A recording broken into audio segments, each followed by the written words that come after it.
Hello বন্ধুরা, তো আজ আমার ছেলের জন্মদিন। তো ওর বাবা দুইটে পোশাক এনে দিয়েছে।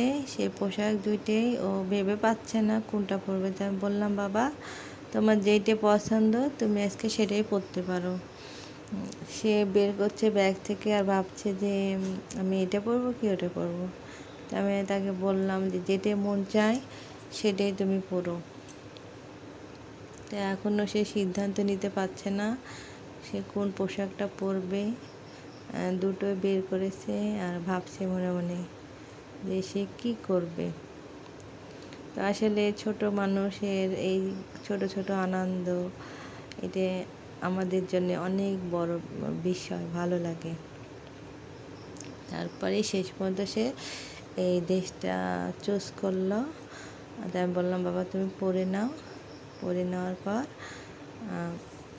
একটু আয়োজন করেছি, সেই আয়োজন তুমি পরে নাও তাড়াতাড়ি। তো এসে সে ড্রেসটা পরে নিল।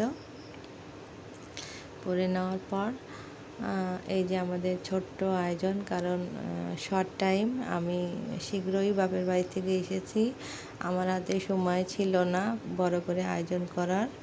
যেটুকু পারলাম আমি আর আমার হাজব্যান্ড দেওয়ার চেষ্টা করলাম।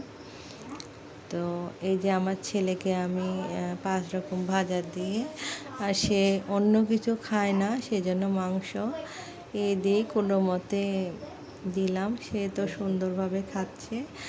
আর একটু বিকালে একটু আয়োজন করেছি। আর এই যে আমার স্বামী আমার ছেলেকে আশীর্বাদ করছে। তো যেহেতু ছেলে মানুষ সব কিছু পারে না, সেহেতু আমি বলে বলে দিচ্ছিলাম যে এভাবে করো। তো সে এভাবেই করলো। করার পর তো আমি ছেলেকে শিখিয়ে দিচ্ছি, বাবা তুমি তোমার বাবার কাছে জন্মদিনে গিফট চাও, কারণ সম্পূর্ণই তার বাবাই করে। যেটুকু খরচ, যেটুকু আয়োজন, আমি শুধু রান্না বান্নাটুক আর একটু পরিবেশনটাই করতে পারি। আর যেটুকু আয়োজন ওর বাবাই করে। তো ওর বাবা বলছে যে সবই তো আমি করছি। তখন আমি বললাম ছেলেকে যে তুমি করছো, বাবাকে বলো যে যা দিয়েছো আরও দেওয়া লাগবে, আমি তোমার ছেলে হই, আমাকে দাও। তো শর্ট টাইমের জন্য অন্য কিছু গিফট কিনা হয়নি। তো ওর বাবা টাকা বের করে ওকে আশীর্বাদ দিল। আর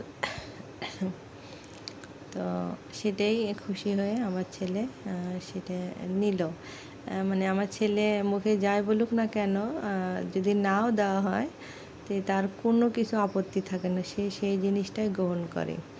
এই জন্যে ভালো লাগে। আবার কোনো কিছুতে জেদ নেই যে আমি এটা নিব সেটা নিব, সে সেটা করে না, এই জন্য সে ভালো। তবে সে একটু পড়াশোনাটা কম করে আর টিভি মোবাইলটা একটু বেশি দেখে, এটাই আমার হাজব্যান্ডের জন্য খারাপ লাগে। তো আমার স্বামী করার পর এবার আমি শুরু করলাম। আর যেহেতু মোবাইল ধরে কেউ নাই, সেহেতু আমার স্বামীকে বললাম যে তুমি একটু মোবাইলটা ধরে দাও আর আমি আমার ছেলেকে একটু আশীর্বাদ করে নিই।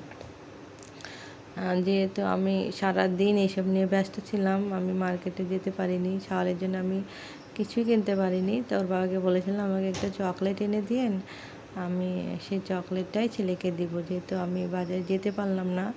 এমনকি আমার মন্দিরে যাওয়ার কথা ছিল ছেলের জন্য, সেটাও আমি যেতে পারিনি। তো ভেবেছি আমি সন্ধ্যার সময় যাব। আর এই আয়োজনটা দুপুরে করেছিলাম, যেহেতু আমার শ্বশুরবাড়ির ওখানে ধর্মীয় অনুষ্ঠান হবে আজ পূর্ণিমা। তো তারা আগেই ভেবে নিয়েছিল যে আমরা বিকালেই রওনা দেবো, কারণ আমার শ্বশুরবাড়ি আমার বাসার থেকে অনেকটা দূর। সেই জন্যে আমি দুপুরে এই আয়োজনটা করেছি। তো এই যে আমি চকলেটটা দিলাম, আমার ছেলেটা সুন্দরভাবে নিল। নেওয়ার পর আমি বললাম, বাবা ফু দাও। মোমটা ধরানোর পর সে দিল। দেওয়ার পর তার হাতে আমি চাকু দিলাম, বাবা তুমি এভাবে কাটো, কারণ সে বড় হলো ঠিক মতো এসব করতে পারে না, তাকে দেখায় না দিলে। একটু নরমও আছে সে, এখনকার ছেলের মতো চালাক চতুর না, সব কিছু বলেই দেওয়া লাগে। এই জন্য আমি বলে দিই যাতে সব কিছু পারফেক্ট হয়, সুন্দরভাবে পরিবেশন হয় এবং ভালো লাগে, কোনো শুভ কাজের জন্য কোনো কিছু খারাপ না হয়। সব কিছুই আমি চেষ্টা করি, জানি না কেমন কী হয়। তো এই যে ছেলে কেক কাটার পর আমাকে খাইয়ে দিচ্ছে। তো আমি বলছি, বাবা আমাকে দাও, তোমার জন্মদিন, আমি তোমাকে আগে খাইয়ে দিই। তারপর ছেলেকে খাইয়ে দেওয়ার পর ছেলে আমাকে খাওয়াই দিচ্ছে।